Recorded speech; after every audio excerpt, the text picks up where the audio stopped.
मुल्क की सियासत में अहम मोड़। बड़ी इनिंग्स खेलने से कबल वजीर आज़म इमरान खान का पार्टी के अरकान कौमी असम्बली के तहफ़्फ़ुज़ात दूर करने का फैसला। बनीगाला में वफाकी वज़रा समेत कई अरकान असम्बली से मुलाकातें की। तहरीक अदम एतमाद समेत मुल्क की मजमूई सियासी सूरत हाल पर गुफ्तगू हुई। कायदे ईवान सीनेट डॉक्टर शहजाद वसीम ने मीडिया से गुफ्तगू में बताया कि वज़ीर आज़म पुरएतमाद हैं और रहेंगे। अब इसको कहते हैं, मैं फिर से एक मुहावरा ही बोलूँगा कि किसियानी बिल्ली खंबा नोचे।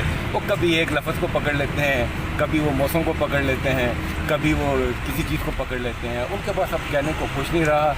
अब वो लाए 172 बंदे और जो वो कहते रहे वो साबित करें। वज़ीर आज़म से इस्लामाबाद, पेशावर, रावलपिंडी और चकवात से मुंतखब अरकान कौमी असम्बली समेत खवातीन अरकान ने भी अलहदा मुलाकातें की और इन्हें अपनी हिकमत अमली से भी आगाह किया। मुलाकात में फैसला हुआ कि तहरीक इंसाफ इस्लामाबाद में भरपूर ताकत का मुजाहरा करेगी। कप्तान ने खिलाड़ियों को इस्लामाबाद में 10 लाख लोगों को इकट्ठा करने का टास्क दे दिया। जलसा अदम एतमाद की वोटिंग से एक रोज कबल किया जाएगा। अरकान से गुफ्तगू में वज़ीर आज़म ने कहा कि पार्टी से गद्दारी करने वालों के खिलाफ चाराजोई करेंगे। अपोजिशन माशी तरक्की रोकना चाहती है, अदम एतमाद में अपोजिशन को शिकस्त होगी। वज़ीर आज़म इमरान खान इतवार को भी अरकान से मुलाकातों का सिलसिला जारी